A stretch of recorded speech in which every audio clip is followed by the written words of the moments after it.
Good morning. Financial മാനേജ്മെൻറ്റിലത്തെ investment decision എന്ന ചാപ്റ്ററിലത്തെ അടുത്ത ക്ലാസ്സിലേക്ക് കടക്കാം. NPV മോഡേൺ മെത്തേഡ്സിലെ നെറ്റ് പ്രസൻറ്റ് വാല്യൂൻ്റെ അതുപോലെ പ്രോഫിറ്റബിലിറ്റി ഇൻഡെക്സിൻ്റെയും ഈ രണ്ട് മെത്തേഡുകളുടെയും പ്രോബ്ലംസാണ് നമ്മൾ കഴിഞ്ഞ ക്ലാസ്സുകളായിട്ട് ഡിസ്കസ് ചെയ്യുന്നത്. NPV എന്ന് പറയുന്നത് ഏറ്റവും ഇമ്പോർട്ടൻ്റ് ആയതാണ്. പല തവണയും ക്വസ്റ്റ്യൻ പേപ്പറിൽ യൂണിവേഴ്സിറ്റി എക്സാമിന് ചോദിച്ചിട്ടുള്ളൊരു ക്വസ്റ്റ്യനാണ്. എസ്സേ അടക്കമായിട്ട് അത് ചോദിച്ചിട്ടുണ്ട്. NPV അതിൻ്റെ കാൽക്കുലേഷൻ എളുപ്പമാണ്, പക്ഷേ അത്രയ്ക്ക് ഇമ്പോർട്ടൻ്റ് ആയിട്ടുള്ളൊരു മെത്തേഡാണ്. ഒട്ടുമിക്ക ഇൻവെസ്റ്റ്മെൻറ്റ് ഡിസിഷൻ നടത്തുമ്പോഴും ഒട്ടുമിക്ക കമ്പനികളും ഫോളോ ചെയ്യുന്ന ഒരു മെത്തേഡാണ് ഈ നെറ്റ് പ്രസൻറ്റ് വാല്യൂ മെത്തേഡ്. അതുകൊണ്ട് തന്നെയാണ് അത്ര ഇമ്പോർട്ടൻ്റ് ആണെന്ന് പറയുന്നത്. അതുപോലെ തന്നെയാണ് പ്രോഫിറ്റബിലിറ്റി ഇൻഡെക്സും. രണ്ട് പ്രൊജക്റ്റിന് ഡിഫറെൻറ്റ് ഇൻവെസ്റ്റ്മെൻറ്റ് ഔട്ട്ലേ അല്ലെങ്കിൽ കോസ്റ്റ് ഡിഫറെൻ്റ് ആണെങ്കിൽ നമ്മൾ യൂസ് ചെയ്യുന്ന ഒരു മെത്തേഡാണ് ഈ പ്രോഫിറ്റബിലിറ്റി ഇൻഡെക്സ് എന്ന് പറഞ്ഞ മെത്തേഡ്. അതേസമയം രണ്ടിനും ഒരേ എമൗണ്ട് ഓഫ് ഇൻവെസ്റ്റ്മെൻറ്റ് ആണെങ്കിൽ നമുക്ക് ഏത് യൂസ് ചെയ്താൽ മതി? NPV യൂസ് ചെയ്താൽ മതി. ഇനി അതിൻ്റെ കണ്ടിന്യൂവേഷൻ ക്ലാസ്സിലേക്ക് നമുക്ക് കടക്കാം. ഇതാണ് ആദ്യത്തെ question. Calculate NPV and PI if the cut off rate is 12%. Cut off rate 12% ആണെങ്കിൽ ഇനിയുള്ള പ്രൊജക്റ്റുകളുടെ 4 പ്രൊജക്റ്റുകളുടെ കേസാണ് പറഞ്ഞിരിക്കുന്നത്. ആ 4 പ്രൊജക്റ്റുകളുടെയും എന്ത് കണ്ടുപിടിക്കണം? NPVയും കണ്ടുപിടിക്കണം, PIയും കണ്ടുപിടിക്കണം. അതായിരുന്നു ക്വസ്റ്റ്യൻ. ഇൻവെസ്റ്റ്മെൻറ്റ് എന്ന് പറയുന്നത് 4 ഡിഫറെൻ്റ് ആണ്. 2 lakhs, 1,90,000, 2,50,000 and 2,10,000. Then cash inflows തന്നിട്ടുണ്ട്. അപ്പോൾ 4 പ്രൊജക്റ്റും 5 കൊല്ലമാണ് ലൈഫ് വന്നിരിക്കുന്നത്. ആ 5 കൊല്ലത്തിൻ്റെയും ക്യാഷ് ഇൻഫ്ലോസ് തന്നിട്ടുണ്ട്. അപ്പോൾ നമ്മളിത് ശരിക്കും ഞാൻ നേരത്തെ പറഞ്ഞോണം, ഇൻഫ്ലോസ് അല്ലെങ്കിൽ ഇൻവെസ്റ്റ്മെൻറ്റ് ഡിഫറെൻ്റ് ആണെങ്കിൽ നമുക്ക് ഏതാണ് ബെസ്റ്റ് മെത്തേഡ്? PI ആണ് നമുക്ക് ഏറ്റവും ഡിസിഷൻ മേക്കിംഗ് നമ്മൾ കാൽക്കുലേറ്റ് ചെയ്യേണ്ടത്. അല്ലെങ്കിൽ ഡിസിഷൻ മേക്കിംഗ് ബേസ് ചെയ്യേണ്ടത് ഏതിനെയാണ്? PIനെയാണ് ബേസ് ചെയ്യേണ്ടത്. പക്ഷേ ക്വസ്റ്റ്യനിൽ NPVയും കൂടി കണ്ടുപിടിക്കാൻ പറഞ്ഞതുകൊണ്ട് നമുക്ക് രണ്ടും കണ്ടുപിടിക്കാം. കട്ട് ഓഫ് റേറ്റ് ഉപയോഗിക്കുന്നത് 12% ആണ്. അതായത് ആ ടേബിളിൽ നമ്മൾ ഏതിൻ്റെ കോളം നോക്കണം? 12%ൻ്റെ കോളമാണ് നമ്മൾ വാല്യൂസ് കണ്ടുപിടിക്കാനായിട്ട് ഉപയോഗിക്കേണ്ടതായിട്ട് വരിക. അപ്പോൾ ക്വസ്റ്റ്യൻ ഫുള്ളായിട്ട് എഴുതിയെടുക്കുക. 4 പ്രൊജക്റ്റിൻ്റെയും 5 വർഷത്തിൻ്റെയും ഇൻഫ്ലോസ് തെറ്റിക്കാതെ എഴുതിയെടുത്താൽ അത് കഴിഞ്ഞിട്ട് നമുക്ക് പ്രോബ്ലം ചെയ്യാൻ തുടങ്ങാം. അപ്പോൾ ഈ ക്വസ്റ്റ്യൻ ചെയ്യണമെങ്കിൽ നമുക്ക് എത്ര ഓൾട്ടർനേറ്റീവ്സ് ഉണ്ട്? 4 ഓൾട്ടർനേറ്റീവ്സ് ആണ് ഇതിനുള്ളത്. അപ്പോൾ നമുക്ക് വേണമെങ്കിൽ ഒരു കാര്യം ചെയ്യാം. എല്ലാത്തിനും 12% ആണ് ഇൻട്രസ്റ്റ് റേറ്റ് തന്നിരിക്കുന്നത്, ഡിസ്കൗണ്ട് റേറ്റ് തന്നിരിക്കുന്നത്. അത് വെച്ചിട്ട് നമുക്ക് ഒറ്റയടിക്ക് ഇതേപോലത്തെ ഒരു ടേബിൾ വരയ്ക്കുക. അതായത് നമുക്കറിയാം എന്താ ചെയ്യേണ്ടത്? ആ ഇൻഫ്ലോനെ എന്തിലേക്ക് കൺവേർട്ട് ചെയ്യണം? പ്രസൻറ്റ് വാല്യൂലേക്ക് കൺവേർട്ട് ചെയ്യണം. ഇങ്ങനെ ഇൻഫ്ലോനെ പ്രസൻറ്റ് വാല്യൂലേക്ക് കൺവേർട്ട് ചെയ്യുക. ആ ഇൻഫ്ലോനെ ആ ഡിസ്കൗണ്ടിൻ്റെ വാല്യൂ കൊണ്ട് മൾട്ടിപ്ലൈ ചെയ്താൽ നമുക്ക് പ്രസൻറ്റ് വാല്യൂലേക്ക് കൺവേർട്ട് ചെയ്യാനായിട്ട് പറ്റും. അപ്പോൾ നമ്മൾ ഓരോ ഓൾട്ടർനേറ്റീവ്സിനും ഓരോ ടേബിൾ വരയ്ക്കുന്നതിന് പകരം ഒറ്റയടിക്ക് ഇങ്ങനെ ഒരു ടേബിൾ വരച്ചാൽ മതി. First column year, second column discount at. ക്വസ്റ്റ്യനിൽ പറഞ്ഞിരിക്കുന്ന പെർസെൻറ്റേജ് 12% ആണ്. അപ്പോൾ ഡിസ്കൗണ്ട് അറ്റ് 12%. പിന്നെ 4 ഓൾട്ടർനേറ്റീവ്സ് ആണ് നമ്മുടെ മുമ്പിലുള്ളത്. അതിന് 4 കോളംസ് പ്രൊവൈഡ് ചെയ്യാം. ഓക്കെ, എന്നിട്ട് എന്ത് ചെയ്യാം? ഇയർ 1 to 5 എല്ലാത്തിനും 1 to 5 ആണ്. അപ്പോൾ കുഴപ്പമില്ല. ദെൻ നെക്സ്റ്റ് ഡിസ്കൗണ്ട് റേറ്റ് ചെയ്ത് അതായത് 12%. അപ്പോൾ ആ ടേബിൾ എടുക്കുക. ആ ടേബിളിൽ 17ാമത്തെ പേജിലെ മിഡിലത്തെ ടേബിളാണ് നമുക്ക് ആവശ്യം. അതിൽ 12%ൻ്റെ കോളമാണ് നമുക്ക് ആവശ്യമുള്ളത്. അതിൻ്റെ കറസ്പോണ്ടിങ് ഓരോ വർഷത്തിൻ്റെയും വാല്യൂസ് എഴുതുക. 0.8929, 0.7972, 0.7118, 0.6355, 0.5674. ഇതൊക്കെയാണ് വാല്യൂസ് കിട്ടുക. അത് തെറ്റിക്കാണ്ട് ആ ടേബിൾ നോക്കിയിട്ട് തന്നെ എഴുതാം. എന്നാലും നിങ്ങൾക്കത് നോക്കി വാല്യൂസ് കണ്ടുപിടിക്കാനായിട്ട് അറിയുള്ളൂ. ഇനി നമ്മൾ ഓരോ ആൾട്ടർനേറ്റീവ്സിനും നമ്മൾ സെപ്പറേറ്റ് ടേബിൾ വരയ്ക്കാണ്ട് നമ്മൾ എന്ത് ചെയ്താൽ മതി? A എന്ന പ്രൊജക്റ്റിൻ്റെ ഫസ്റ്റ് ഇയറിലത്തെ ഇൻഫ്ലോ നോക്കുക. ദെൻ അതിനെന്ത് ചെയ്യുക? ഈ ഫസ്റ്റ് ഇയറിലത്തെ ഡിസ്കൗണ്ട് റേറ്റ് കൊണ്ട് മൾട്ടിപ്ലൈ ചെയ്യുക. അപ്പോൾ എയുടെ പ്രൊജക്റ്റിൻ്റെ ഫസ്റ്റ് ഇയറിലത്തെ ഇൻഫ്ലോ എത്രയാണ്? 50,000 ആണ്. ആ 50,000 ഇൻറ്റു 12%ൻ്റെ വാല്യൂ എത്രയാണ്? 0.8929. അപ്പോൾ നമുക്ക് എത്ര കിട്ടും? 44,645 കിട്ടും. ഓക്കെ, അങ്ങനെ ഓരോ കൊല്ലത്തിൻ്റെയും ഇൻഫ്ലോ ക്വസ്റ്റ്യനിൽ നമ്മൾ ഇൻഫ്ലോ എഴുതി വീണ്ടും മൾട്ടിപ്ലൈ ചെയ്ത് എഴുതുന്നതിന് പകരം ഇങ്ങനെ നമുക്ക് ഒരൊറ്റടിക്ക് ചെയ്യാൻ പറ്റും. അപ്പോൾ അടുത്ത് തന്നെ എങ്ങനെയാണ് ചെയ്യുക? A എന്ന പ്രൊജക്റ്റിൻ്റെ സെക്കൻഡ് ഇയറിലത്തെ ഇൻഫ്ലോ നോക്കുക. എത്രയാണ്? 50,000 തന്നെയാണ്. അതിനെ സെക്കൻഡ് ഇയറിൻ്റെ വാല്യൂ ആയ 0.7972 കൊണ്ട് മൾട്ടിപ്ലൈ ചെയ്യുക. അപ്പോൾ നമുക്ക് എത്ര കിട്ടും? 39,860 കിട്ടും. ദെൻ തേർഡ് ഇയറിലത്തെ വാല്യൂ ആയ 50,000നെ അതിൻ്റെ വാല്യൂ കൊണ്ട് മൾട്ടിപ്ലൈ ചെയ്യുക. 0.7118 കൊണ്ട് മൾട്ടിപ്ലൈ ചെയ്താൽ നമുക്ക് എത്ര കിട്ടും? 35,590 കിട്ടി. ദെൻ ഫോർത്ത് ഇയറിലത്തെ വാല്യൂ ആയ 50,000നെ ഫോർത്ത് ഇയറിലത്തെ ഡിസ്കൗണ്ട് വാല്യൂ ആയ 0.6355 കൊണ്ട് മൾട്ടിപ്ലൈ ചെയ്താൽ നമുക്ക് 31,775 കിട്ടും. ദെൻ ഫിഫ്ത്ത് ഇയറിലത്തെ ഇൻഫ്ലോ ആയ 50,000നെ ആ വർഷത്തെ വാല്യൂ ആയ 0.5674 കൊണ്ട് മൾട്ടിപ്ലൈ ചെയ്ത് നമുക്ക് എത്ര കിട്ടി? 28,370 കിട്ടി. അപ്പോൾ നമ്മൾ സെപ്പറേറ്റ് ടേബിൾ ഉപയോഗിക്കാണ്ട് ഇൻഫ്ലോസിന് ക്വസ്റ്റ്യനിൽ നൽകുന്ന ഇൻഫ്ലോസിന് സെപ്പറേറ്റ് കോളം പ്രൊവൈഡ് ചെയ്യാണ്ട് നേരിട്ടിട്ട് മൾട്ടിപ്ലൈ ചെയ്തിട്ടുള്ള വാല്യൂസ് ഇവിടെ എഴുതിയാൽ മതി. അപ്പോൾ നമുക്ക് പ്രൊജക്റ്റ് എയുടെ പ്രസൻറ്റ് വാല്യൂസ് കിട്ടി. ഓക്കെ, എല്ലാ ഇൻഫ്ലോസിനും 5 വർഷത്തിനും ഇൻഫ്ലോസിൻ്റെയും പ്രൊജക്റ്റിൻ്റെ പ്രസൻറ്റ് വാല്യൂസ് കിട്ടി. ദെൻ നമ്മൾ എന്താ ചെയ്യാറ്? ടോട്ടൽ ചെയ്യാറുണ്ട്. 1,80,240 ആണ് നമുക്കത് ടോട്ടൽ ചെയ്യുമ്പോൾ കിട്ടുന്ന ഫിഗർ. ഓക്കെ, ഇതുപോലെ തന്നെ ബീരിങ് കണ്ടുപിടിക്കാം. ബീരെ ഫസ്റ്റ് ഇയറിലത്തെ ഇൻഫ്ലോ ആയ 40,000നെ ഫസ്റ്റ് ഇയറിലത്തെ വാല്യൂണ്ട് മൾട്ടിപ്ലൈ ചെയ്യുക. ദെൻ സെക്കൻഡ് ഇയറിലത്തെ വാല്യൂവിനെ സെക്കൻഡ് ഇയറിലത്തെ ഇൻഫ്ലോനെ മൾട്ടിപ്ലൈ ചെയ്യുക. അങ്ങനെ ചെയ്ത് വരിക. അപ്പോൾ നമുക്ക് ബിയിലെ 35,716 കിട്ടും. 39,860, 49,826, 47,663, 42,555 കിട്ടും. അങ്ങനെ 5 വർഷത്തിനും ഇൻഫ്ലോസിനെ നമ്മൾ പ്രസൻറ്റ് വാല്യൂയിലേക്ക് കൺവേർട്ട് ചെയ്തു. ദെൻ അത് ടോട്ടൽ ചെയ്യുക. അപ്പോൾ നമുക്ക് 2,15,620 ആണ് ബിയുടെ പ്രസൻറ്റ് വാല്യൂ ഓഫ് ഇൻഫ്ലോ കിട്ടുക. ദെൻ അതുപോലെ തന്നെ സിയിലെ കാണുക. സിയിലത്തെ ഫസ്റ്റ് ഇയറിലത്തെ ഇൻഫ്ലോനെ ഫസ്റ്റ് ഇയറിലത്തെ വാല്യൂ കൊണ്ട് മൾട്ടിപ്ലൈ ചെയ്യുക. അപ്പോൾ നമുക്ക് 66,968. Next year 59,790, 42,708, 50,840, 56,740. അങ്ങനെ 5 വർഷത്തിൻ്റെയും പ്രസൻറ്റ് വാല്യൂസ് കിട്ടി. അത് ടോട്ടൽ ചെയ്യുക. അപ്പോൾ നമുക്ക് 2,77,046 കിട്ടി. ദെൻ നെക്സ്റ്റ് നാലാമത്തെ ഓൾട്ടർനേറ്റീവിൻ്റെ ഇൻഫ്ലോനെ പ്രസൻറ്റ് വാല്യൂവിൻ്റെ മൾട്ടിപ്ലൈ ചെയ്യുമ്പോൾ നമുക്ക് 66,968, 59,790, 42,708, 25,420 ആൻഡ് 11,348. അങ്ങനെ നാലാമത്തെ പ്രൊജക്റ്റിൻ്റെയും ഇൻഫ്ലോസ് കിട്ടി. അതിനെ ടോട്ടൽ ചെയ്താൽ total present value of inflows കിട്ടും. അപ്പോൾ നമുക്ക് 2,06,234 ആണ് നമുക്ക് അതിൻ്റെ total present value of inflow കിട്ടുക. അങ്ങനെ നമ്മൾ 4 പ്രൊജക്റ്റിൻ്റെയും ടോട്ടലുകൾ കണ്ടുപിടിച്ച് കഴിഞ്ഞു. അപ്പോൾ നമുക്ക് ഇങ്ങനെ ഓരോ പ്രൊജക്റ്റിനും സെപ്പറേറ്റ് ടേബിൾ പ്രൊവൈഡ് ചെയ്യാണ്ട് ഈ രീതിയിൽ വേണമെങ്കിൽ നമുക്ക് വർക്കൗട്ട് ചെയ്യാം. പക്ഷേ തെറ്റിക്കരുത്. അതാതിൻ്റെ ഇൻഫ്ലോസ് എടുക്കുമ്പോഴും അതുപോലെ അതാതിൻ്റെ വാല്യൂസ് എടുക്കുമ്പോഴും കോളം തെറ്റിപ്പോവാനായിട്ട് പാടില്ല. അത് തെറ്റിയാൽ ആൻസർ തെറ്റൂട്ടാ. അപ്പോൾ ഇങ്ങനെ രീതിയിൽ സിമ്പിളായിട്ട് നമുക്ക് വർക്കൗട്ട് ചെയ്തു. നമ്മൾ 4 പ്രൊജക്റ്റിൻ്റെയും total present value of inflow നമ്മൾ കണ്ടുപിടിച്ചു. ഇനി നമുക്ക് എന്ത് ചെയ്യാം? 4 എണ്ണത്തിൻ്റെയും എന്തൊക്കെ കണ്ടുപിടിക്കാൻ പറഞ്ഞിട്ടുണ്ട്? NPVയും കണ്ടുപിടിക്കാൻ പറഞ്ഞിട്ടുണ്ട്, PAയും കണ്ടുപിടിക്കാൻ പറഞ്ഞിട്ടുണ്ട്. നമുക്കത് വർക്കൗട്ട് ചെയ്യാം. അപ്പോൾ ഈ ക്വസ്റ്റ്യൻ ചെയ്യണമെങ്കിൽ നമുക്ക് എത്ര ഓൾട്ടർനേറ്റീവ്സ് ഉണ്ട്? 4 ഓൾട്ടർനേറ്റീവ്സ് ആണ് ഇതിലുള്ളത്. അപ്പോൾ നമുക്ക് വേണമെങ്കിൽ ഒരു കാര്യം ചെയ്യാം. എല്ലാത്തിനും 12% ആണ് ഇൻട്രസ്റ്റ് റേറ്റ് തന്നിരിക്കുന്നത്, ഡിസ്കൗണ്ട് റേറ്റ് തന്നിരിക്കുന്നത്. അത് വെച്ചിട്ട് നമുക്ക് ഒറ്റയടിക്ക് ഇതേപോലത്തെ ഒരു ടേബിൾ വരയ്ക്കുക. അതായത് നമുക്കറിയാം എന്താ ചെയ്യേണ്ടത്. ആ ഇൻഫ്ലോനെ എന്തിലേക്ക് കൺവേർട്ട് ചെയ്യണം? പ്രസൻറ്റ് വാല്യൂയിലേക്ക് കൺവേർട്ട് ചെയ്യണം. ഇങ്ങനെ ഇൻഫ്ലോനെ പ്രസൻറ്റ് വാല്യൂയിലേക്ക് കൺവേർട്ട് ചെയ്യുക. ആ ഇൻഫ്ലോനെ ആ ഡിസ്കൗണ്ടിൻ്റെ വാല്യൂ കൊണ്ട് മൾട്ടിപ്ലൈ ചെയ്താൽ നമുക്ക് പ്രസൻറ്റ് വാല്യൂയിലേക്ക് കൺവേർട്ട് ചെയ്യാനായിട്ട് പറ്റും.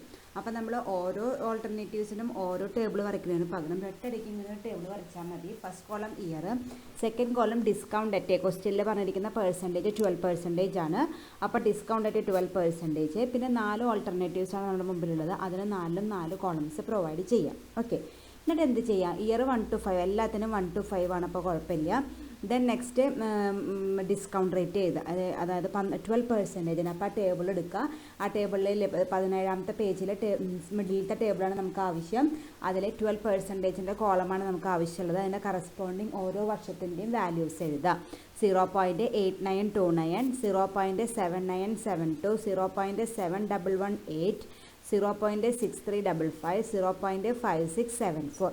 ഇതൊക്കെയാണ് വാല്യൂസ് കിട്ടുക. അത് തെറ്റിക്കാണ്ട് ആ ടേബിൾ നോക്കിയിട്ട് തന്നെ എഴുതാം. എന്നാലും നിങ്ങൾക്കത് നോക്കി വാല്യൂസ് കണ്ടുപിടിക്കാനായിട്ട് അറിയുള്ളൂ. ഇനി നമ്മൾ ഓരോ ആൾട്ടർനേറ്റീവ്സിനും നമ്മൾ സെപ്പറേറ്റ് ടേബിൾ വരയ്ക്കാണ്ട് നമ്മൾ എന്ത് ചെയ്താൽ മതി? എ എന്ന പ്രൊജക്റ്റിൻ്റെ ഫസ്റ്റ് ഇയറിലത്തെ ഇൻഫ്ലോ നോക്കുക. ദെൻ അതിനെന്ത് ചെയ്യുക? ഈ ഫസ്റ്റ് ഇയറിലത്തെ ഡിസ്കൗണ്ട് റേറ്റ് കൊണ്ട് മൾട്ടിപ്ലൈ ചെയ്യുക. അപ്പോൾ എയുടെ പ്രൊജക്റ്റിൻ്റെ ഫസ്റ്റ് ഇയറിലത്തെ ഇൻഫ്ലോ എത്രയാണ്? 50,000 ആണ്. ആ 50,000 ഇൻറ്റു 12%ൻ്റെ വാല്യൂ എത്രയാണ്? 0.8929. അപ്പോൾ നമുക്ക് എത്ര കിട്ടും? 44,645 കിട്ടും. ഓക്കെ, അങ്ങനെ ഓരോ കൊല്ലത്തിൻ്റെയും ഇൻഫ്ലോ ക്വസ്റ്റ്യനിൽ നമ്മൾ ഇൻഫ്ലോ എഴുതി വീണ്ടും മൾട്ടിപ്ലൈ ചെയ്ത് എഴുതുന്നതിന് പകരം ഇങ്ങനെയും നമുക്ക് ഒരൊറ്റടിക്ക് ചെയ്യാൻ പറ്റും. അപ്പോൾ അടുത്ത് തന്നെ എങ്ങനെയാണ് ചെയ്യുക? എ എന്ന പ്രൊജക്റ്റിൻ്റെ സെക്കൻഡ് ഇയറിലത്തെ ഇൻഫ്ലോ നോക്കുക. എത്രയാണ്? 50,000 തന്നെയാണ്. അതിനെ സെക്കൻഡ് ഇയറിൻ്റെ വാല്യൂ ആയ 0.7972 കൊണ്ട് മൾട്ടിപ്ലൈ ചെയ്യുക. അപ്പോൾ നമുക്ക് എത്ര കിട്ടും? 39,860 കിട്ടും. ദെൻ തേർഡ് ഇയറിലത്തെ വാല്യൂ ആയ 50,000 അതിൻ്റെ വാല്യൂ കൊണ്ട് മൾട്ടിപ്ലൈ ചെയ്യുക. 0.7118 കൊണ്ട് മൾട്ടിപ്ലൈ ചെയ്ത് നമുക്ക് എത്ര കിട്ടും? 35,590 കിട്ടി. ദെൻ ഫോർത്ത് ഇയറിലത്തെ വാല്യൂ ആയ 50,000 ഫോർത്ത് ഇയറിലത്തെ ഡിസ്കൗണ്ട് വാല്യൂ ആയ 0.6355 കൊണ്ട് മൾട്ടിപ്ലൈ ചെയ്താൽ നമുക്ക് 31,775 കിട്ടും. ദെൻ ഫിഫ്ത്ത് ഇയറിലത്തെ ഇൻഫ്ലോ ആയ 50,000 ആ വർഷത്തെ വാല്യൂ ആയ 0.5674 കൊണ്ട് മൾട്ടിപ്ലൈ ചെയ്താൽ നമുക്ക് എത്ര കിട്ടി? 28,370 കിട്ടി. അപ്പോൾ നമ്മൾ സെപ്പറേറ്റ് ടേബിൾ ഉപയോഗിക്കാണ്ട് ഇൻഫ്ലോസിന് ക്വസ്റ്റ്യനിൽ നൽകുന്ന ഇൻഫ്ലോസിന് സെപ്പറേറ്റ് കോളം പ്രൊവൈഡ് ചെയ്യാണ്ട് നേരിട്ടിട്ട് മൾട്ടിപ്ലൈ ചെയ്തിട്ടുള്ള വാല്യൂസ് ഇവിടെ എഴുതിയാൽ മതി. അപ്പോൾ നമുക്ക് പ്രൊജക്റ്റ് എയുടെ പ്രസൻറ്റ് വാല്യൂസ് കിട്ടി.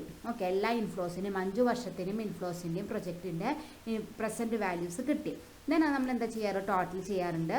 1,80,240 ആണ് നമുക്കത് ടോട്ടൽ ചെയ്യുമ്പോൾ കിട്ടുന്ന ഫിഗർ. ഓക്കെ, ഇതുപോലെ തന്നെ ബിയും കണ്ടുപിടിക്കാം. ബിയുടെ ഫസ്റ്റ് ഇയറിലത്തെ ഇൻഫ്ലോ ആയ 40,000 ഫസ്റ്റ് ഇയറിലത്തെ വാല്യൂണ്ട് മൾട്ടിപ്ലൈ ചെയ്യുക. ദെൻ സെക്കൻഡ് ഇയറിലത്തെ വാല്യൂവിന് സെക്കൻഡ് ഇയറിലത്തെ ഇൻഫ്ലോന് മൾട്ടിപ്ലൈ ചെയ്യുക. അങ്ങനെ ചെയ്ത് വരിക. അപ്പോൾ നമുക്ക് ബിയിൽ 35,716 കിട്ടും. 39,860, 49,826, 47,663, 42,555 കിട്ടും. അങ്ങനെ 5 വർഷത്തിനും ഇൻഫ്ലോസിനെ നമ്മൾ പ്രസൻറ്റ് വാല്യൂയിലേക്ക് കൺവേർട്ട് ചെയ്തു. ദെൻ അത് ടോട്ടൽ ചെയ്യുക. അപ്പോൾ നമുക്ക് 2,15,620 ആണ് ബിയുടെ പ്രസൻറ്റ് വാല്യൂ ഓഫ് ഇൻഫ്ലോ കിട്ടുക. ദെൻ അതുപോലെ തന്നെ സിയുടെ കാണുക. സിയിലത്തെ ഫസ്റ്റ് ഇയറിലത്തെ ഇൻഫ്ലോനെ ഫസ്റ്റ് ഇയറിലത്തെ വാല്യൂ കൊണ്ട് മൾട്ടിപ്ലൈ ചെയ്യുക. അപ്പോൾ നമുക്ക് 66,968. നെക്സ്റ്റ് ഇയർ 59,790, 42,708, 50,840, 56,740 അങ്ങനെ 5 വർഷത്തിൻ്റെയും പ്രസൻറ്റ് വാല്യൂസ് കിട്ടി. അത് ടോട്ടൽ ചെയ്യുക. അപ്പോൾ നമുക്ക് 2,77,046 കിട്ടി. ദെൻ നെക്സ്റ്റ് നാലാമത്തെ ആൾട്ടർനേറ്റീവിൻ്റെ ഇൻഫ്ലോനെ പ്രസൻറ്റ് വാല്യൂവിൻ്റെ മൾട്ടിപ്ലൈ ചെയ്യുമ്പോൾ നമുക്ക് 66,968, 59,790, 42,708, 25,420 ആൻഡ് 11,348 അങ്ങനെ നാലാമത്തെ പ്രൊജക്റ്റിൻ്റെയും ഇൻഫ്ലോസ് കിട്ടി. അതിനെ ടോട്ടൽ ചെയ്താൽ total present value of inflows കിട്ടും. അപ്പോൾ നമുക്ക് 2,06,234 ആണ് നമുക്ക് അതിൻ്റെ total present value of inflow കിട്ടുക. അങ്ങനെ നമ്മൾ 4 പ്രൊജക്റ്റിൻ്റെയും ടോട്ടലുകൾ കണ്ടുപിടിച്ച് കഴിഞ്ഞു. അപ്പോൾ നമുക്ക് ഇങ്ങനെ ഓരോ പ്രൊജക്റ്റിനും സെപ്പറേറ്റ് ടേബിൾ പ്രൊവൈഡ് ചെയ്യാണ്ട് ഈ രീതിയിൽ വേണമെങ്കിൽ നമുക്ക് വർക്കൗട്ട് ചെയ്യാം. പക്ഷേ തെറ്റിക്കരുത്. അതാതിൻ്റെ ഇൻഫ്ലോസ് എടുക്കുമ്പോഴും അതുപോലെ അതാതിൻ്റെ വാല്യൂസ് എടുക്കുമ്പോഴും കോളം തെറ്റിപ്പോവാനായിട്ട് പാടില്ല. അത് തെറ്റിയാൽ ആൻസർ തെറ്റൂട്ടാ. അപ്പോൾ ഇങ്ങനെ രീതിയിൽ സിമ്പിളായിട്ട് നമുക്ക് വർക്കൗട്ട് ചെയ്തു. നമ്മൾ 4 പ്രൊജക്റ്റിൻ്റെയും total present value of inflow നമ്മൾ കണ്ടുപിടിച്ചു. ഇനി നമുക്ക് എന്ത് ചെയ്യാം? 4 എണ്ണത്തിൻ്റെയും എന്തൊക്കെ കണ്ടുപിടിക്കാൻ പറഞ്ഞിട്ടുണ്ട്? NPVയും കണ്ടുപിടിക്കാൻ പറഞ്ഞിട്ടുണ്ട്, PAയും കണ്ടുപിടിക്കാൻ പറഞ്ഞിട്ടുണ്ട്. നമുക്കത് വർക്കൗട്ട് ചെയ്യാം. അപ്പോൾ ഇതുപോലെ ഒരു കോളം കൊടുത്താൽ മതി, ഒറ്റയടിക്ക് ചെയ്യാം. അതുപോലെ തന്നെ പെർട്ടിക്കുലർ കൊടുക്കുക. 4 പ്രൊജക്റ്റും 4 കോളംസ് കൊടുക്കുക. ആദ്യം നമുക്ക് NPV കണ്ടുപിടിക്കാൻ ഇക്വേഷൻ എഴുതാം. PV of inflow, PV means present value കേട്ടോ. PV of inflow minus PV of outflow. PV of inflow നമ്മൾ 4 പ്രൊജക്റ്റിൻ്റെ അവിടെ കണ്ടുപിടിച്ചിട്ടുണ്ട്. ഓരോന്നിൻ്റെ എഴുതാം. പ്രൊജക്റ്റ് എയുടെ 1,80,240 minus present value of outflow എത്രയായിരിക്കും? ക്വസ്റ്റ്യനിൽ തന്നിട്ടുണ്ട്. ഔട്ട്ഫ്ലോ 2 lakh എന്ന് പറഞ്ഞിട്ടുണ്ട്. ഇൻവെസ്റ്റ്മെൻറ്റ് എന്ന് പറയുന്നതാണ് ഔട്ട്ഫ്ലോ. അത് 2 lakh ആണ്. ദാറ്റ് ഈസ് ഈക്വൽ ടു നമുക്ക് കുറയ്ക്കേണ്ടത് 1,80,240 നിന്ന് 2 lakh ആണ് കുറയ്ക്കേണ്ടത്. അപ്പോൾ ചെറുതിൽ നിന്ന് വലുതാണ് കുറയ്ക്കേണ്ടത്. അപ്പോൾ നെഗറ്റീവ് ചിഹ്നം വരും. മൈനസ് 19,760 ആണ് അതിൻ്റെ NPV ആയിട്ട് വരിക. അതായത് ഇൻഫ്ലോനേക്കാൾ കൂടുതലാണ് നമ്മുടെ ഔട്ട്ഫ്ലോ വന്നിരിക്കുന്നത്. ആ ഇൻവെസ്റ്റ്മെൻറ്റ് നടത്തിയാൽ നമുക്ക് ചിലവാക്കുന്ന കാശിനേക്കാൾ കുറവായിരിക്കും നമുക്ക് ഇൻഫ്ലോ കിട്ടുക. അപ്പോൾ അതുകൊണ്ടാണ് നമുക്ക് നെഗറ്റീവ് ഫിഗർ വന്നത്. മൈനസ് 19,760. ദെൻ പ്രൊജക്റ്റ് ബിയിൽ ചെയ്യുക. അതിൻ്റെ പ്രസൻറ്റ് വാല്യൂ നമ്മൾ ടോട്ടൽ കണ്ടുപിടിച്ചിട്ടുണ്ടായിരുന്നു. 2,15,620 മൈനസ് ഔട്ട്ഫ്ലോ എന്ന് പറഞ്ഞാൽ അതിൻ്റെ കോസ്റ്റാണ്. ക്വസ്റ്റ്യനിൽ തന്നിട്ടുണ്ട് 1,90,000. അതിന് കുറയ്ക്കുമ്പോൾ നമുക്ക് NPV ആയിട്ട് എത്ര കിട്ടും? 25,620 ആണ് നമുക്ക് NPV ആയിട്ട് കിട്ടിയിരിക്കുന്നത്. ദെൻ സിയിൽ നോക്കുക. അതിൻ്റെ ടോട്ടൽ നമ്മൾ കണ്ടുപിടിച്ചിരിക്കുന്നത് 2,77,046 മൈനസ് അതിൻ്റെ കോസ്റ്റ് ക്വസ്റ്റ്യനിൽ തന്നിരിക്കുന്നത് 2,50,000 ആണ്. അപ്പോൾ അതിൽ നിന്ന് കുറയ്ക്കുമ്പോൾ നമുക്ക് എത്ര കിട്ടും? 27,046 ആണ് അതിൻ്റെ NPV ആയിട്ട് കിട്ടുക. ദെൻ ഡീരെ നോക്കുക, അതിൻ്റെ ടോട്ടൽ വന്നിരിക്കുന്നത് 2,06,234 മൈനസ് അതിൻ്റെ കോസ്റ്റ് വന്നിരിക്കുന്നത് 2,10,000 ആണ്. അപ്പോൾ നോക്കുക, 2,06,000 നിന്ന് 2,10,000 ലെസ് ചെയ്യുമ്പോൾ ചെറുതിൽ നിന്ന് വലുതാണ് ലെസ് ചെയ്യുന്നത്. അപ്പോൾ നമുക്ക് നെഗറ്റീവ് വരും. -3,766 ആണ് നമ്മുടെ പ്രൊജക്റ്റ് ഡിയുടെ NPV ആയിട്ട് വരിക. ഓക്കെ, അപ്പോൾ ഇങ്ങനെ ഒറ്റയടിക്ക് നമുക്ക് എല്ലാത്തിൻ്റെയും NPVകൾ ഒരു ടേബിളിൽ അങ്ങനെ കണ്ടുപിടിക്കാം. പ്രത്യേകം ശ്രദ്ധിക്കണം, വലുതിൽ നിന്ന് ചെറുത് അങ്ങനത്തെ ഒരു കേസ് ഉണ്ടോ എന്നുള്ളത്, ചെറുതിൽ നിന്ന് വലുതെന്നുള്ള കേസ് ഉണ്ടോ എന്ന് പ്രത്യേകം ശ്രദ്ധിക്കണം. അങ്ങനെയുണ്ടെങ്കിൽ അതൊരു നെഗറ്റീവ് NPV ആയിരിക്കും. ഓക്കെ, ദെൻ അപ്പോൾ നമ്മൾ NPV കണ്ടുപിടിച്ചു കഴിഞ്ഞാൽ അടുത്ത് നമുക്ക് എന്ത് കണ്ടുപിടിക്കണം? PI കണ്ടുപിടിക്കണം. PI കണ്ടുപിടിക്കാൻ ഇക്വേഷൻ എഴുതാം, PV of inflow divided by PV of outflow. അപ്പോൾ നമുക്ക് ആദ്യത്തേനെ കണ്ടുപിടിക്കാം. ഒരു കാര്യം ശ്രദ്ധിക്കുക, ആദ്യത്തേൻ്റെ NPV നമുക്ക് എന്താ കിട്ടിയിരിക്കുന്നത്? നെഗറ്റീവ് ഫിഗറാണ് കിട്ടിയിരിക്കുന്നത്. കഴിഞ്ഞ ക്ലാസ്സിൽ നമ്മൾ പറഞ്ഞിട്ടുണ്ടായിരുന്നു PIയും NPVയും തമ്മിലുള്ള റിലേഷൻഷിപ്പ്. PI ഈക്വൽ ടു 1 ആണെങ്കിൽ NPV എത്രയായിരിക്കും? 0 ആയിരിക്കും. PI മോർ ദാൻ 1 ആണെങ്കിൽ പോസിറ്റീവ് ഫിഗർ ആയിരിക്കും. PI ലെസ് ദാൻ 1 ആണെങ്കിൽ NPV നെഗറ്റീവ് ഫിഗർ ആയിരിക്കും. നമ്മൾ കഴിഞ്ഞ ക്ലാസ്സിൽ പഠിച്ചിട്ടുണ്ടായിരുന്നു. അപ്പോൾ ഇവിടെ നമുക്ക് NPV നെഗറ്റീവ് ആണ് കിട്ടിയിരിക്കുന്നത്. അപ്പോൾ PI എന്തായിരിക്കും? എന്തായാലും എന്തായിരിക്കണം? ലെസ് ദാൻ 1 ആയിരിക്കണം. നോക്കി നോക്കാം, PI പ്രൊജക്റ്റ് ഏറെ നോക്കുക, 1,80,240 ഡിവൈഡഡ് ബൈ 2 lakhs. നമുക്ക് എത്ര കിട്ടി? 0.90 കിട്ടി. അപ്പോൾ ഇവിടെ 0.90 എന്ന് പറയുന്നത് ലെസ് ദാൻ 1 ആയതുകൊണ്ടാണ് അവിടെ നമുക്ക് NPV നെഗറ്റീവ് കിട്ടിയത്. അപ്പോൾ അതാണ് NPVയും PIയും തമ്മിലുള്ള റിലേഷൻഷിപ്പ്. PI ഈക്വൽ ടു 1 ആണെങ്കിൽ NPV 0 ആയിരിക്കും. മോർ ദാൻ 1 ആണെങ്കിൽ NPV ഒരു പോസിറ്റീവ് ഫിഗർ ആയിരിക്കും. ലെസ് ദാൻ 1 ആണെങ്കിൽ NPV ഒരു നെഗറ്റീവ് ഫിഗർ ആയിരിക്കും. ദെൻ അടുത്ത് നോക്കി നോക്കാം, ബിയുടെ 2,15,620 ഡിവൈഡഡ് ബൈ 1,90,000. അപ്പോൾ നമുക്ക് എത്ര കിട്ടി? 1.13 കിട്ടി. അത് മോർ ദാൻ 1 ആണ്, അതുകൊണ്ടാണ് നമുക്ക് നേരത്തെ പോസിറ്റീവ് ഫിഗർ കിട്ടിയിരിക്കുന്നത്. ദെൻ സിയുടെ 2,77,046 ഡിവൈഡഡ് ബൈ 2,50,000. അപ്പോൾ നമുക്ക് എത്ര കിട്ടി? 1.11 കിട്ടി. Next 2,06,234 divided by 2,10,000. അപ്പോൾ നമുക്ക് എത്ര കിട്ടി? 0.98 കിട്ടി. ഇവിടെയും ആ കേസ് വന്നു, കാരണം 0.98 എന്ന് പറയുന്നത് എന്താണ്? ലെസ് ദാൻ 1 ആണ്. അതുകൊണ്ടാണ് നമുക്ക് നേരത്തെ NPV ഒരു നെഗറ്റീവ് ഫിഗർ കിട്ടിയിരിക്കുന്നത്. ഓക്കെ, അപ്പോൾ നമ്മൾ ക്വസ്റ്റ്യനിൽ പറഞ്ഞിട്ടുള്ള 2 ഐറ്റംസ് നമ്മൾ കണ്ടുപിടിച്ചു. NPVയും കണ്ടുപിടിച്ചു, PIയും കണ്ടുപിടിച്ചു. ഇനി മോർ ദാൻ 1 പ്രൊജക്റ്റ് ഉള്ളതുകൊണ്ട് നമ്മൾ നിർബന്ധമായിട്ടും കമൻറ്റ് എഴുതിയിരിക്കണം. അപ്പോൾ നമുക്ക് നോക്കാം, NPVയുടെ ബേസിലാണ് നമ്മൾ ഡിസിഷൻ മേക്കിംഗ് എടുക്കണമെന്ന് വെച്ചാൽ നമ്മൾ ഏത് പ്രൊജക്റ്റാണ് സെലക്ട് ചെയ്യുക? ഏത് പ്രൊജക്റ്റാണ് NPV ഏറ്റവും കൂടുതൽ വന്നിരിക്കുന്നത്? പ്രൊജക്റ്റ് സിക്കാണ്.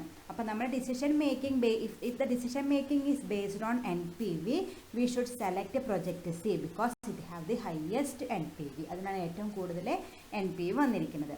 അതേസമയം നമ്മൾ PIയുടെ ബേസിലാണ് നമ്മൾ ഇൻവെസ്റ്റ്മെൻറ്റ് ഡിസിഷൻ എടുക്കണമെന്ന് വെച്ചാൽ ഏതാണ് കൂടുതലായി PI വന്നിരിക്കുന്നത്? പ്രൊജക്റ്റ് ബിക്കാണ് PI വന്നിരിക്കുന്നത്. അപ്പോൾ അതായിരിക്കും നമ്മൾ സെലക്ട് ചെയ്യുക.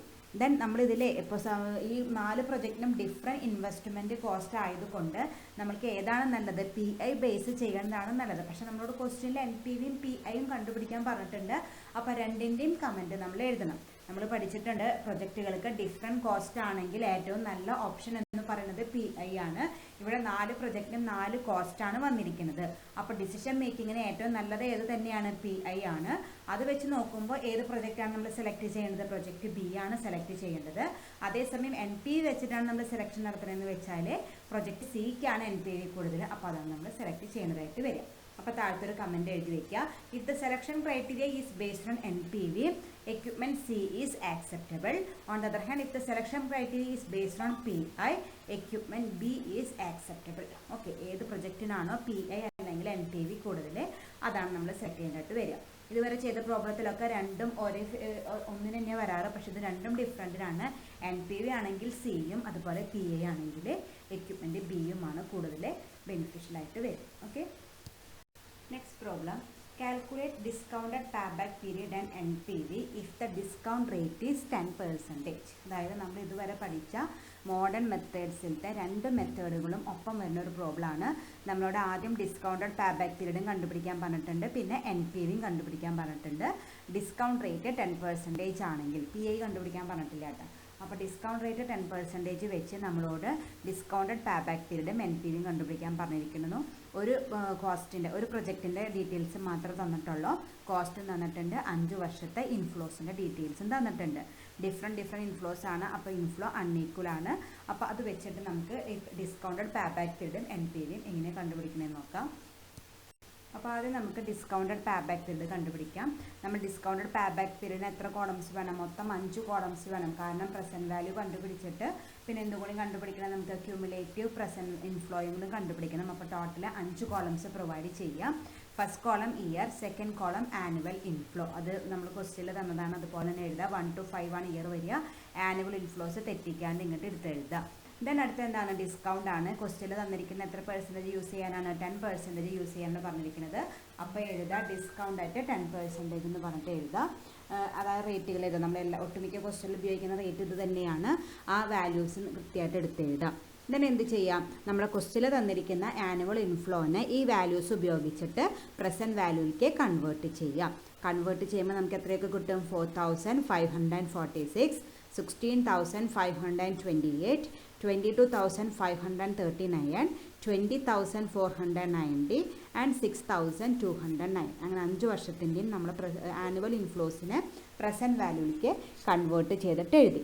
ഇനി നമ്മൾ എന്ത് ചെയ്യണം? ഇതിനൊക്കെ ക്യുമുലേറ്റീവ് ഇൻഫ്ലോ ആയിട്ട് കൺവേർട്ട് ചെയ്യണം. ഈ പ്രസൻറ്റ് വാല്യൂവിനെ ക്യുമുലേറ്റീവ് ഇൻഫ്ലോ ആയിട്ട് കൺവേർട്ട് ചെയ്യാം. ക്യുമുലേറ്റീവ് ഇൻഫ്ലോ ആയിട്ട് കൺവേർട്ട് ചെയ്യാണ്ട് എന്ത് ചെയ്താൽ മതി? ആഡ് ചെയ്ത് എഴുതാൽ മതി.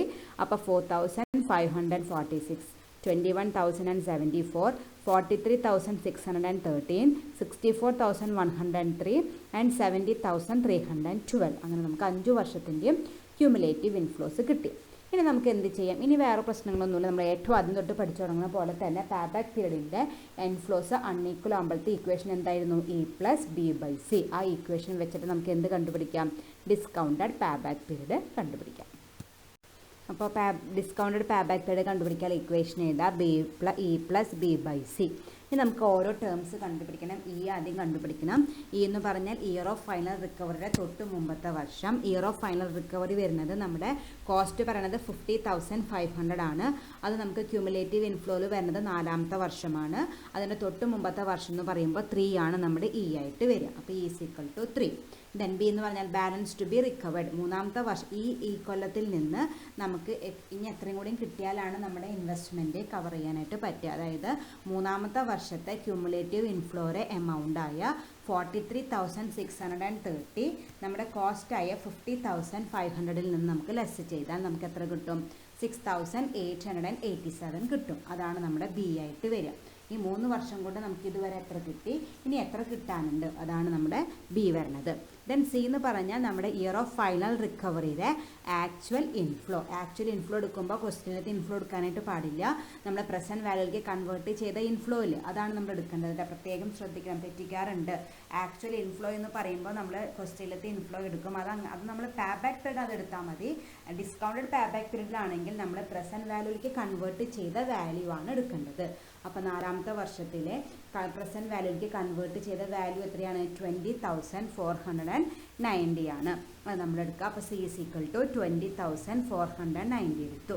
ഇനി ഇക്വേഷനിൽ സബ്സ്റ്റിറ്റ്യൂട്ട് ചെയ്യുക. ഡിസ്കൗണ്ടഡ് പേ ബാക്ക് പീരീഡ് എന്ന് പറഞ്ഞാൽ 3+ ബി എത്ര നമ്മൾ കണ്ടുപിടിച്ചാൽ 6,887 ഡിവൈഡഡ് ബൈ സി ആയ 20,490. ദാറ്റ്സ് = 3.34 ഇയേഴ്സ് ആണ് നമുക്ക് ഡിസ്കൗണ്ടഡ് പേ ബാക്ക് പീരീഡ് ആയിട്ട് കിട്ടുക. ഓക്കെ, അപ്പോൾ നമ്മൾ മോഡേൺ മെത്തേഡ് 1ാമത്തെ മെത്തേഡ് കണ്ടുപിടിച്ച് കഴിഞ്ഞു, discounted pay back period method. ഇനി നമ്മളോട് കണ്ടുപിടിക്കാൻ പറഞ്ഞിരിക്കുന്നത് NPV ആണ്. ഇനി നമുക്ക് NPV കണ്ടുപിടിക്കാം. ഇതുപോലെ തന്നെ 4 കോളംസ് കൊടുക്കുക. Year, inflow, discount at 10%, PV of inflow. ഇതൊക്കെ നമ്മൾ നേരത്തെ ഡിസ്കൗണ്ടഡ് പേ ബാക്ക് പീരീഡ് കണ്ടുപിടിക്കാനായിട്ട് കണ്ടുപിടിച്ചിട്ടുള്ളതാണ്. അപ്പോൾ അതുകൊണ്ട് എടുത്ത് എഴുതിയാൽ മതി. ഇയർ എഴുതുക, ക്യാഷ് ഇൻഫ്ലോ എഴുതുക, ഡിസ്കൗണ്ടിൻ്റെ വാല്യൂസ് നമ്മൾ അവിടെ കണ്ടുപിടിച്ചിട്ടുണ്ട്. അതുപോലെ പ്രസൻറ്റ് വാല്യൂക്ക് കൺവേർട്ട് ചെയ്തിട്ട് ആ വാല്യൂസ് നമ്മൾ കണ്ടുപിടിച്ചിട്ടുണ്ട്. അപ്പോൾ അതുകൊണ്ട് എടുത്ത് എഴുതിയാൽ മതി. പിന്നെ നമുക്ക് അതിലത്തെ അവിടെയുള്ള ഒരു കോളം നമുക്ക് ആവശ്യമില്ല, ക്യുമുലേറ്റീവ് ഇൻഫ്ലോയുടെ കോളം നമുക്ക് ആവശ്യമില്ല. അപ്പോൾ നമ്മളിത് എന്ത് ചെയ്താൽ മതി? ഇവിടെ നമ്മൾ എന്ത് ചെയ്താൽ മതി? ഈ PV of inflow just total ചെയ്താൽ മതി. അപ്പോൾ നമുക്ക് എത്ര കിട്ടും? 70,312 ആണ് നമുക്ക് ആ present value of inflows total ചെയ്താലായിട്ട് കിട്ടുക. ഇതൊക്കെ നമ്മൾ നേരത്തെ കണ്ടുപിടിച്ചത് കൊണ്ട് നമുക്ക് അധികം ബുദ്ധിമുട്ടില്ല, കാരണം ആ മൾട്ടിപ്ലിക്കേഷൻ്റെ ആവശ്യമൊന്നുമില്ല. നമ്മൾ നേരത്തെ ഓൾറെഡി 5000 ഇൻറ്റു 0.9091 നമ്മൾ മൾട്ടിപ്ലൈ ചെയ്തിട്ടുള്ളതായിരുന്നു. അപ്പോൾ അത് ജസ്റ്റ് മൾട്ടിപ്ലൈ ചെയ്തത് അതുകൊണ്ട് പോസ്റ്റ് ചെയ്താൽ മതി. എന്നിട്ട് ക്യുമുലേറ്റീവ് ഇൻഫ്ലോ കണ്ടുപിടിക്കേണ്ട ആവശ്യമില്ല, ജസ്റ്റ് ആ പി വി കോളം ഒന്ന് ടോട്ടൽ ചെയ്യുക. അപ്പോൾ നമുക്ക് ടോട്ടൽ എത്ര കിട്ടും? 70,312 ആണ് നമുക്ക് total present value of inflow കിട്ടുക. ഇനി അത് വെച്ചിട്ട് നമുക്ക് എന്ത് കണ്ടുപിടിക്കാം? എൻ പി വി കണ്ടുപിടിക്കാം. ദെൻ നമുക്ക് എന്ത് കണ്ടുപിടിക്കാം? എൻ പി വി കണ്ടുപിടിക്കാം. N P V equal to present value of cash inflow minus present value of cash outflow.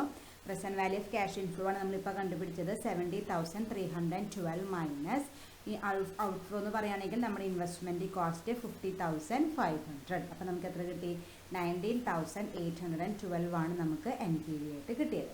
അപ്പോൾ നമ്മളോട് പി ഐ ക്വസ്റ്റ്യനിൽ കണ്ടുപിടിക്കാനായിട്ട് പറഞ്ഞിട്ടില്ല, അപ്പോൾ നമ്മളത് കണ്ടുപിടിക്കേണ്ട ആവശ്യമില്ല. നമ്മളപ്പോൾ ഡിസ്കൗണ്ടഡ് പേ ബാക്ക് പീരീഡും കണ്ടുപിടിച്ചു, അതുപോലെ എൻ പി വിയും കണ്ടുപിടിച്ചു. Okay, next problem. Consider the following proposed investment with the indicated cash inflows. Calculate net present value at 10% discount rate. അതായത് നമ്മൾ നേരത്തെ പോലെ തന്നെ 4 ഇൻവെസ്റ്റ്മെൻറ്റ് പ്രപ്പോസൽസ് തന്നിട്ടുണ്ട്, അതുപോലെ അതിൻ്റെ ഇൻഫ്ലോസും തന്നിട്ടുണ്ട്. അപ്പോൾ നമുക്ക് അതിൽ ഉപയോഗിക്കേണ്ട 10% ഡിസ്കൗണ്ട് റേറ്റാണ് ഉപയോഗിക്കാനായിട്ട് പറഞ്ഞിരിക്കുന്നത്. അത് വെച്ചിട്ട് നമ്മുടെ എൻ പി വി കണ്ടുപിടിക്കാൻ, net present value N P V കണ്ടുപിടിക്കാനാണ് പറഞ്ഞിരിക്കുന്നത്. അതിൽ നോക്കുമ്പോൾ നോക്കിയാൽ എ എന്ന് പറഞ്ഞ പ്രൊജക്റ്റിന് ആകെ ഒരു വർഷത്തെ ഇൻഫ്ലോ ഉള്ളൂ. അതിൻ്റെ അർത്ഥം എന്താണ്? അതിന് ഒരു വർഷത്തെ ലൈഫ് ഉള്ളൂ എന്നാണ് അതിൻ്റെ അർത്ഥം. ദെൻ ബിക്ക് 3 വർഷമുണ്ട്, സിക്ക് 3 വർഷമുണ്ട്, ഡിക്ക് 3 വർഷമുണ്ട്. ഓക്കെ, അപ്പോൾ അതിനൊന്നും വേറെ കുഴപ്പങ്ങളൊന്നുമില്ല. പക്ഷേ എ എന്ന് പറഞ്ഞ പ്രൊജക്റ്റിന് മാത്രം ലൈഫ് 1 വർഷമുള്ളൂ. അപ്പോൾ നമ്മൾ 1 വർഷത്തെ മാത്രം കൺവേർട്ട് ചെയ്തിട്ട് ഡിസിഷൻ മേക്കിംഗ് എടുക്കേണ്ടതായിട്ട് വരും. അപ്പോൾ നമുക്ക് ഇതെങ്ങനെ ചെയ്യേണ്ടത് നോക്കാം. ഇത് തെറ്റിക്കാണ്ട് അതിൻ്റെ ഇൻഫ്ലോസ് എല്ലാം തെറ്റിക്കാണ്ട് എടുത്തെഴുതാം. എന്നിട്ട് നമുക്ക് പ്രോബ്ലം ചെയ്യാൻ തുടങ്ങാം. അപ്പോൾ അതിന് ഇൻവെസ്റ്റ്മെൻറ്റ് ഏറെ ചെയ്യാം. അതിനാകെ 1 വർഷത്തേ ഉള്ളൂ, അപ്പോൾ 1 വർഷം മാത്രം എഴുതിയാൽ മതി. ഇയർ എന്ന് പറഞ്ഞിട്ട് 1 എഴുതാം. ക്യാഷ് ഇൻഫ്ലോ എത്രയാണ്? 2 lakhs ആണ്. അതിന് ഡിസ്കൗണ്ട് ആയിട്ട് 10% ആണ് മൾട്ടിപ്ലൈ ചെയ്യേണ്ടത്. അത് മൾട്ടിപ്ലൈ ചെയ്യുമ്പോൾ എത്രയാവും? എമൗണ്ട് വാല്യൂ പറയുന്നത് 0.9091 ആണ്. മൾട്ടിപ്ലൈ ചെയ്യുമ്പോൾ നമുക്ക് 1,81,820 ആണ് കിട്ടുക. ഇനി നമുക്ക് ആകെ 1 വർഷമുള്ളൂ, അതിൻ്റെ ഡീറ്റെയിൽസ് മാത്രമേ തന്നിട്ടുള്ളൂ. അപ്പോൾ ഇത് തന്നെയായിരിക്കും അതിൻ്റെ ടോട്ടലായിട്ട് വരിക. ടോട്ടൽ 1,81,820 കിട്ടി. ഇനി നമ്മൾ എന്ത് ചെയ്യുക? എൻ പി വി കണ്ടുപിടിക്കാൻ ഇക്വേഷൻ എഴുതുക. N P V equal to present value of cash inflow minus present value of cash outflow. ഇൻഫ്ലോയുടെ പ്രസൻറ്റ് വാല്യൂ നമ്മൾ ഇപ്പോൾ കണ്ടുപിടിച്ചത് 1,81,820 minus present value of cash outflow എന്ന് പറയുകയാണെങ്കിൽ ആ പ്രൊജക്റ്റിൻ്റെ കോസ്റ്റ് എത്രയാണ്? 2 lakhs ആണ്. അപ്പോൾ നമ്മൾ അതിൽ നിന്ന് ലെസ് ചെയ്യുമ്പോൾ പ്രത്യേകം ശ്രദ്ധിക്കുക. എന്താണ് നമ്മുടെ എമൗണ്ട് വന്നിരിക്കുന്നത്? ലെസ്സാണ്, അതായത് ഇൻഫ്ലോ കുറവും ഔട്ട്ഫ്ലോ കൂടുതലുമാണ്. അപ്പോൾ ചെറുതിൽ നിന്ന് വലുതാണ് കുറയ്ക്കുന്നത്. അപ്പോൾ നമുക്ക് എന്ത് വരും? നെഗറ്റീവ് ഫിഗർ വരും. എത്ര വരും? 18,180 ആണ് നമുക്ക് എൻ പി വി ആയിട്ട് വരിക. നെഗറ്റീവ് ഫിഗറാണ് വരിക. കാരണം ഈ ഔട്ട്ഫ്ലോനേക്കാൾ കുറവാണ് നമുക്ക് എന്ത് വന്നിരിക്കുന്നത്? ഇൻഫ്ലോ വന്നിരിക്കുന്നത്. അപ്പോൾ നമുക്ക് അവിടെ നെഗറ്റീവ് ഫിഗർ വന്നു. അപ്പോൾ നമ്മൾ പ്രൊജക്റ്റ് ഏറെ കണ്ടുപിടിച്ചു. ഇതുപോലെ തന്നെ ബാക്കി 3 എണ്ണത്തിന് നമുക്ക് കണ്ടുപിടിക്കാം. പ്രൊജക്റ്റ് ഇൻവെസ്റ്റ്മെൻറ്റ് ബി എന്ന് എഴുതാം. അതിന് 3 വർഷമുണ്ട്. അപ്പോൾ ഇയർലി 1 to 3 എഴുതാം. ഇൻഫ്ലോസ് തെറ്റിക്കാണ്ട് ഇങ്ങോട്ട് എടുത്ത് എഴുതാം. വാല്യൂസ് ഡിസ്കൗണ്ട് 10%ൻ്റെ വാല്യൂസും എഴുതാം. നമ്മൾ നേരത്തെ ഉപയോഗിച്ചിരുന്നതാണ്, അതിൻ്റെ അടുത്ത് എഴുതാം. ഇനി അതിൻ്റെയൊക്കെ പ്രസൻറ്റ് വാല്യൂ കണ്ടുപിടിക്കുക. ആ ക്യാഷ് ഇൻഫ്ലോനെ ഈ വാല്യൂട്ട് മൾട്ടിപ്ലൈ ചെയ്യുക. അപ്പോൾ നമുക്ക് 18,182 കിട്ടും. 82,640, 2,25,390. ഇങ്ങനെയാണ് 3 വർഷത്തെ ഇൻഫ്ലോസിനെ നമ്മൾ പ്രസൻറ്റ് വാല്യൂക്ക് കൺവേർട്ട് ചെയ്യുമ്പോൾ കിട്ടുന്നത്. ഇനി എന്ത് ചെയ്യുക? അത് ടോട്ടൽ ചെയ്യുക. P V of inflow total ചെയ്യുക. അപ്പോൾ നമുക്ക് 3,26,212 ആണ് നമുക്ക് total of present value of inflow നമുക്ക് കിട്ടുക. ഇനി നമുക്ക് ഇക്വേഷനിൽ സബ്സ്റ്റിറ്റ്യൂട്ട് ചെയ്യാം. N P V equal to present value of cash inflow minus present value of cash outflow. ഇൻഫ്ലോൻ്റെ പ്രസൻറ്റ് വാല്യൂ വന്നിരിക്കുന്നത് 3,26,212 മൈനസ് ഔട്ട്ഫ്ലോ എത്രയാണ്? 2 lakhs തന്നെയാണ്. ലെസ് ചെയ്യുക. അപ്പോൾ നമുക്ക് എത്ര കിട്ടും? 1,26,212 ആണ്. നമുക്ക് പോസിറ്റീവ് ഫിഗർ തന്നെയാണ് കിട്ടുന്നത്. കാരണം നമ്മുടെ ഇൻഫ്ലോ 3 lakhs ഉണ്ട്, ഔട്ട്ഫ്ലോ 2 lakhs ഉള്ളൂ. അപ്പോൾ ഇൻഫ്ലോ തന്നെയാണ് കൂടുതൽ. അപ്പോൾ നമുക്ക് പോസിറ്റീവ് ഫിഗറാണ് വരിക, 1,26,212. ദെൻ ഇൻവെസ്റ്റ്മെൻറ്റ് സീൽ അതുപോലെ തന്നെ ചെയ്യുക. അതിന് 3 വർഷമുണ്ട്. അപ്പോൾ 1 to 3 എഴുതാം. ഇൻഫ്ലോസ് തെറ്റിക്കാണ്ട് എടുത്തെഴുതാം. ഡിസ്കൗണ്ടിൻ്റെ വാല്യൂസും അതുപോലെ തന്നെ എടുത്തെഴുതാം. ദെൻ കൺവേർട്ട് ചെയ്യുക, മൾട്ടിപ്ലൈ ചെയ്യുക. അപ്പോൾ നമുക്ക് ഫസ്റ്റ് ഇയറിൽ 1,27,274, നെക്സ്റ്റ് ഇയർ 49,584, 75,130 അങ്ങനെ 3 വർഷത്തിൽ ഈ പി വി നമുക്ക് കിട്ടി. ദെൻ ടോട്ടൽ ചെയ്യുമ്പോൾ നമുക്ക് 2,51,988 ആണ് നമുക്ക് total P V of inflow ആയിട്ട് കിട്ടുക. ഇനി അതൊന്ന് എൻ പി വിയുടെ ഇക്വേഷനിൽ കൊടുക്കുക. ടോട്ടലായ 2,51,988 മൈനസ് 2 lakhs. അപ്പോൾ നമുക്ക് എത്ര കിട്ടും? 51,988 ആണ് നമുക്ക് എൻ പി വി ആയിട്ട് കിട്ടുക. നമുക്ക് ഇൻഫ്ലോ തന്നെയാണ് കൂടുതൽ, ഔട്ട്ഫ്ലോനേക്കാളും ഇൻഫ്ലോയാണ് കൂടുതൽ. അപ്പോൾ പോസിറ്റീവ് ഫിഗർ ആയിട്ട് നമുക്ക് 51,988 കിട്ടി. ദെൻ നമുക്കൊരു പ്രൊജക്റ്റും കൂടി ഉണ്ട്. അപ്പോൾ ഇൻവെസ്റ്റ്മെൻറ്റ് ഡി എഴുതാം. 3 വർഷം തന്നെയുണ്ട്. ഇൻഫ്ലോസ് എടുത്ത് എഴുതാം, ഡിസ്കൗണ്ടിൻ്റെ വാല്യൂസ് എഴുതാം. ദെൻ മൾട്ടിപ്ലൈ ചെയ്യുമ്പോൾ നമുക്ക് 1,45,456, 1,32,224, 60,104 ഇങ്ങനെയാണ് 3 വർഷത്തിൻ്റെ പ്രസൻറ്റ് വാല്യൂ ഓഫ് ഇൻഫ്ലോ കിട്ടുന്നത്. അത് ടോട്ടൽ ചെയ്യുമ്പോൾ നമുക്ക് 3,37,820 ആണ് നമുക്ക് total present value of inflow ആയിട്ട് കിട്ടുക. ദെൻ എൻ പി വി കണ്ടുപിടിക്കുക. ഈ ടോട്ടലിൽ നിന്ന് 3,37,820 മൈനസ് ഔട്ട്ഫ്ലോ എത്രയാണ്? 2 lakhs ആണ്. അപ്പോൾ നമുക്ക് എത്ര കിട്ടും? 1,37,820 ആണ് നമുക്ക് എൻ പി വി ആയിട്ട് കിട്ടുന്നത്. അപ്പോൾ നമ്മൾ 4ാമത്തെ പ്രൊജക്റ്റിൻ്റെയും എൻ പി വി കണ്ടുപിടിച്ച് കഴിഞ്ഞു. ഇനി നമ്മൾ എന്ത് ചെയ്യണം? ഡിസിഷൻ മേക്കിംഗ് നടത്തണം. കാരണം നമ്മുടെ മുമ്പിൽ 4 പ്രൊജക്റ്റ് ഉണ്ട്. അതിൽ 4 പ്രൊജക്റ്റിൽ ഏതാണ് കൂടുതൽ ബെനിഫിഷ്യൽ ആയിട്ടുള്ള പ്രൊജക്റ്റ് എന്ന് നോക്കണം. നോക്കുമ്പോൾ 1ാമത്തെ പ്രൊജക്റ്റിന് നെഗറ്റീവ് ഫിഗറാണ്, അപ്പോൾ നമ്മൾ എടുക്കണില്ല. സെക്കൻഡ് പ്രൊജക്റ്റിന് 1,26,000 ആണ്, തേർഡിന് 51 ആണ്, ഫോർത്തിന് 1,37,000 ആണ്. അതായത് ഇൻവെസ്റ്റ്മെൻറ്റ് ഡി ആണ് നമുക്ക് കൂടുതൽ എൻ പി വി വന്നിരിക്കുന്നത്. അപ്പോൾ അതായിരിക്കും നമ്മൾ സെലക്ട് ചെയ്യേണ്ടതായിട്ട് വരും. 1ാമത്തെ പ്രൊജക്റ്റ് നമ്മൾ അപ്പുറം തന്നെ റിജക്റ്റ് ചെയ്തു. ബാക്കി 3ഉം കൂടി കമ്പയർ ചെയ്തപ്പോൾ ഏറ്റവും കൂടുതൽ എൻ പി വി വന്നിരിക്കുന്നത് പ്രൊജക്റ്റ് ഡിക്കാണ്. അപ്പോൾ അത് സെലക്ട് ചെയ്യുന്ന രീതിയിൽ ഒരു കമൻറ്റ് എഴുതണം നമ്മൾ. അപ്പോൾ ഒരു കമൻറ്റ് എഴുതി അവസാനിപ്പിക്കുക. Investment D is recommended because it's N P V is greater than other projects. മറ്റ് പ്രൊജക്റ്റിനെ വെച്ച് നോക്കുമ്പോൾ ഇൻവെസ്റ്റ്മെൻറ്റ് ഡിയിലെയാണ് എൻ പി വി കൂടുതൽ, അതുകൊണ്ട് അതാണ് നമുക്ക് റെക്കമെൻഡ് ചെയ്യുക. റെക്കമെൻഡ് ചെയ്യുകയെന്ന് വെച്ചാൽ നമുക്ക് ഡിസിഷൻ മേക്കിംഗ് ഒന്നും എടുക്കാനായിട്ട് പറ്റില്ല. ആസ് എ ഫിനാൻഷ്യൽ മാനേജർ നമുക്ക് അഡ്വൈസ് കൊടുക്കാം. ടോപ്പ് മാനേജ്മെൻറ്റിന് അഡ്വൈസ് കൊടുക്കലാണ് ഒരു ഫിനാൻഷ്യൽ മാനേജറുടെ ഡ്യൂട്ടി ആയിട്ട് വരുന്നത്. അപ്പോൾ ആ രീതിയിൽ നമുക്കൊരു റെക്കമെൻഡേഷൻ കൊടുക്കാം. ഈ 4 ഓൾട്ടർനേറ്റീവിലെ ഏറ്റവും ലാഭകരമായിട്ടുള്ള പ്രൊജക്റ്റ് ഇൻവെസ്റ്റ്മെൻറ്റ് ഡി ആണെന്നുള്ള റെക്കമെൻഡേഷൻ നമുക്ക് കൊടുക്കാനായിട്ട് പറ്റും. അങ്ങനെയാണ് നമ്മളിത് ഈ എൻ പി കളൊക്കെ കണ്ടുപിടിച്ചിട്ട് ആ രീതിയിലുള്ള റെക്കമെൻഡേഷനാണ് നമ്മൾ ടോപ്പ് മാനേജ്മെൻറ്റിന് കൊടുക്കുക. Okay, thank you.